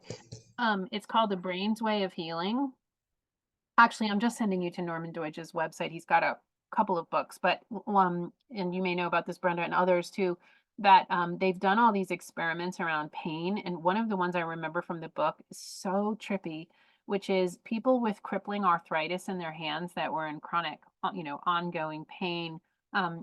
They built this mirrored box that would elongate the fingers visually, and the people would stick their hand into this sort of three-sided mirrored box, and their brain would see elongated straight fingers, and the pain would be cut in half like 50%. Is that the trippiest thing you've ever heard? Like, the brain is like, oh, got it. Like, I mean, like, we're just beginning to understand how to think about these things. And that book was so enlightening for me about chronic pain. And if you're interested in that in terms of pain management, he's a great resource. Did you have another resource, Brenda? I was just going to say that the issue is that your brain doesn't have any idea about the concept of time, of linear time. And so you can actually visualize the condition that you would like, and then your body and brain will help to fill that discrepancy to change that. So a lot of it is, a lot of things I teach is also visual imagery. And that also helps. Regarding healthcare, our insurance companies, I'm on the United Healthcare Quality Management team here in Pittsburgh, and I recommend, if something isn't covered, that you file a complaint, because if enough people, so like we just got yoga covered for chronic back pain, like if enough people, there's like this mass tipping point for cultural change. And if enough people file complaints with the healthcare about things that are not covered, there's quality review teams like what I sit on, and we actually review those complaints, and we actually start looking at the research and things. Change may be slow and hard, but change does happen and can happen, but we have to be verbal as to what we want. So I'll just put that out there. Yay, you. What a treasure you are.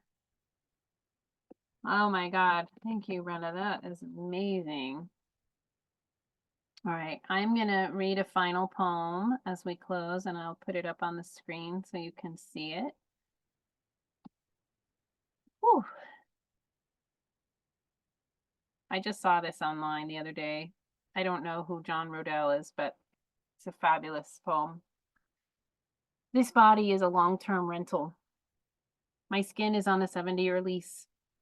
Someday, my bones will be a fossil, and my atoms will be a breeze. My hair is here for a quick visit. This brain won't linger too long. My heartbeats are a thunderstorm.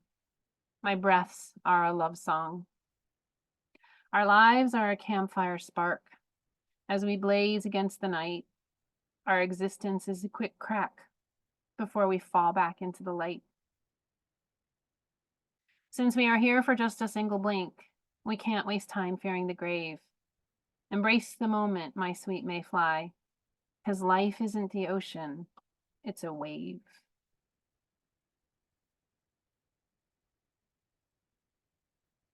My body is a long-term rental. My skin is on a 70-year lease. Someday my bones will be a fossil and my atoms will be a breeze. My hair is here for a quick visit. This brain won't linger too long. My heartbeats are a thunderstorm. My breaths are a love song. Our lives are a campfire spark as we blaze against the night. Our existence is a quick crack before we fall back into the light. Since we are here for just a single blink, we can't waste time fearing the grave. Embrace the moment, my sweet mayfly, because life isn't the ocean, it's the wave. All right, beloveds, you have your homework. See you next week. I will stay on for a while if folks want to chat. Much love to you. Talk to your buddies. Be gentle with yourselves.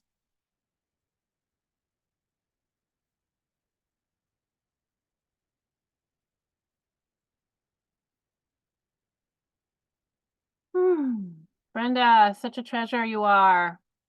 No, we're all treasures. I'm just kind of putting some things out there for people to think about, We are all treasures, but you have been forging this world. I don't know, like I hope you're getting something out of this class. Oh my gosh. I have already talked with a couple of people at the Eco Village, and I really want to form a death care team. And I would love to talk to you more about that as a one-on-one consultation about that, Yeah, sure.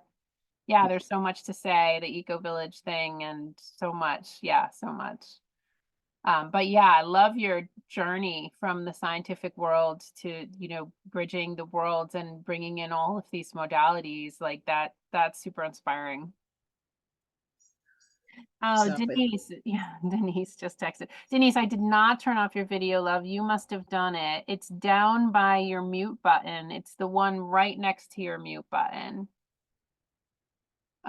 If you hover at the bottom, mute is to the far left, and then stop video or start video is right next to it. This is her first Zoom meeting. Like last week was her first Zoom meeting ever. How you doing, Peggy? You want to talk a little bit about your kids?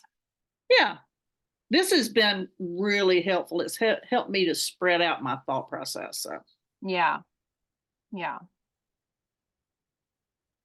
Yeah, you're in a particular conundrum of how to break the ice. Brenda or Denise, if you have any input on Peggy's situation, I think my summary of that situation would be how to start the conversation, really.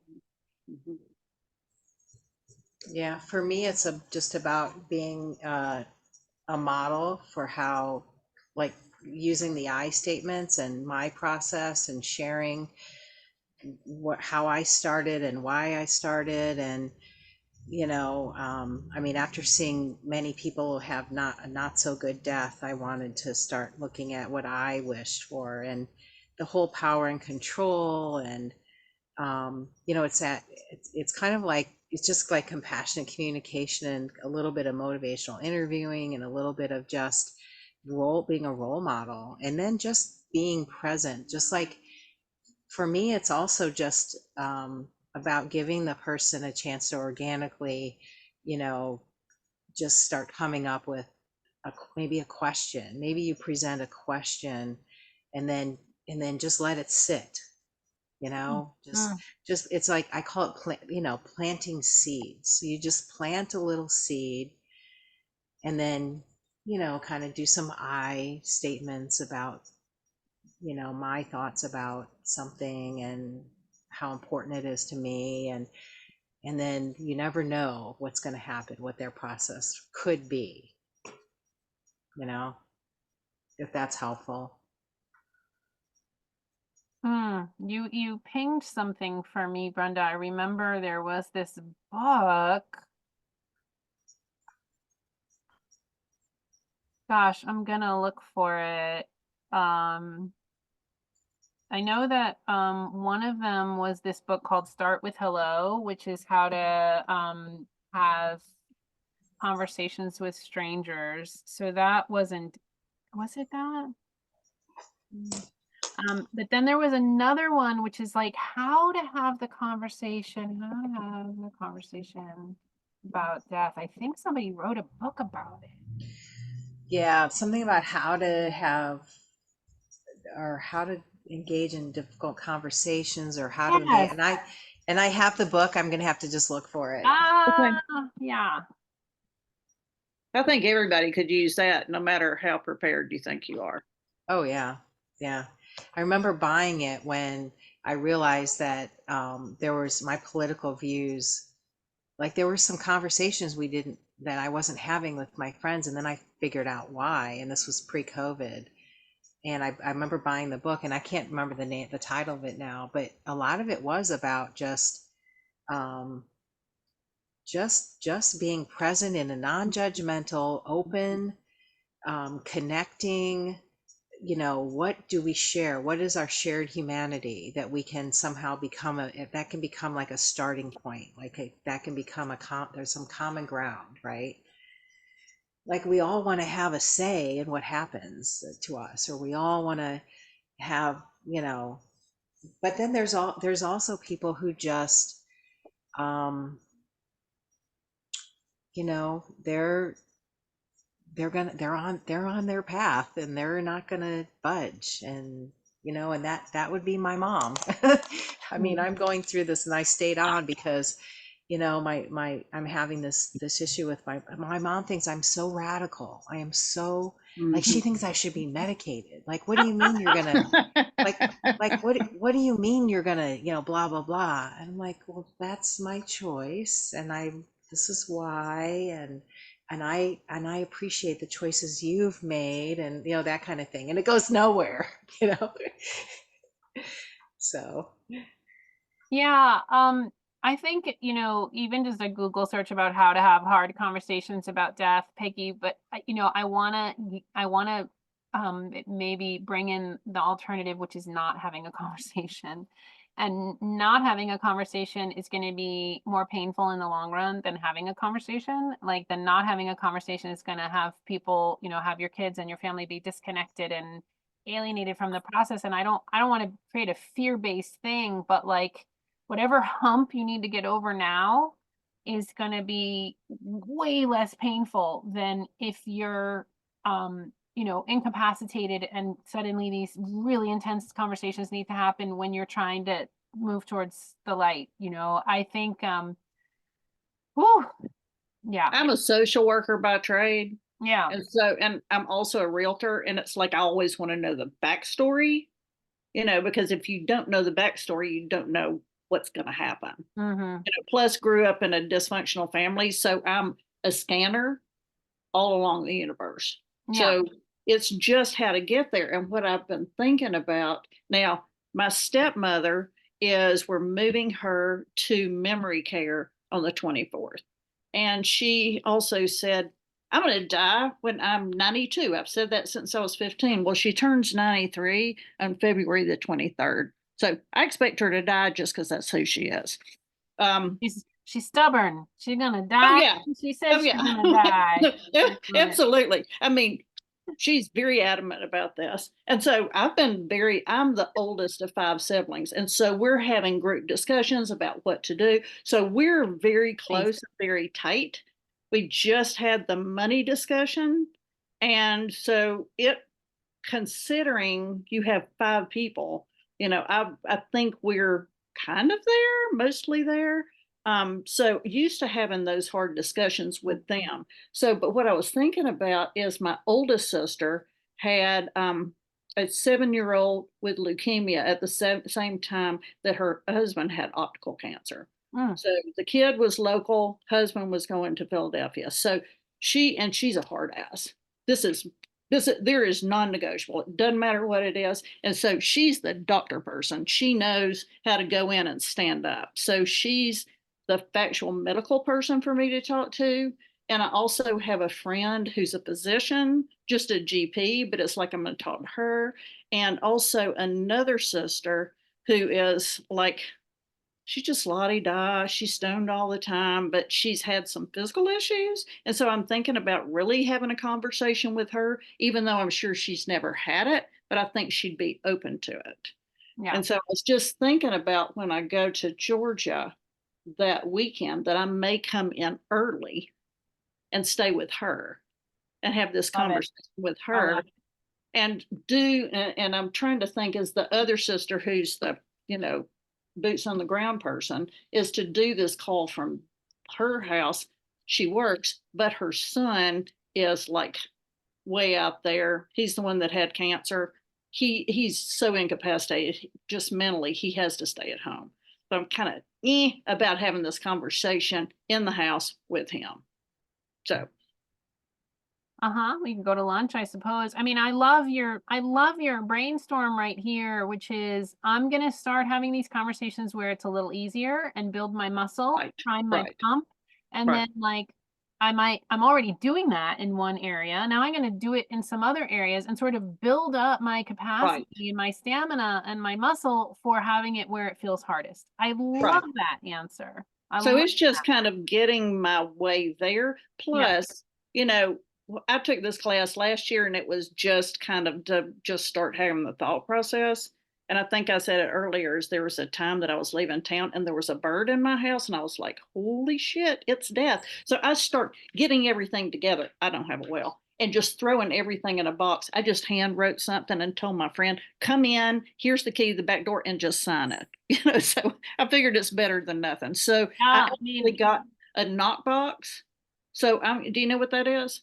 I think so. Okay, so it's basically an organizational system. Okay. So it's like, okay, It's so called I'm gonna start walk a knot box or a knock. Hang on. let me see it. Yeah. I've never heard of this. This is interesting.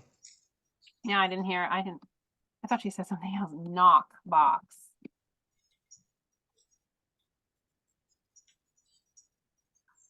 Oh, knock. Yeah, NOK box. And I mean, like this one, it NOK. has a place for keys, it has a place for all this stuff. All the things are laid out. And I got the fireproof one. So it's like $200. But it's like gives you a way to put your information together. So I was just like, I thought about this last year and it was kind of like when I saw that bird, the bird in my house was the game changer for everything. So I think that's the bird was saying, get ready because it's coming at some point. Love it. Love it. Love it. Love it. Got it. I see it now. I see these images with these tabs. It's cool. Yeah. It is really great. Yeah, that's awesome. I'm going to add that to the resource list. Thank you. Yeah, thank you for that. Yeah. That's what I was thinking. I was like, I wonder if anybody knows about this. I don't even remember how I saw it, Yeah. No, there's so many resources emerging. It's amazing. It's wonderful.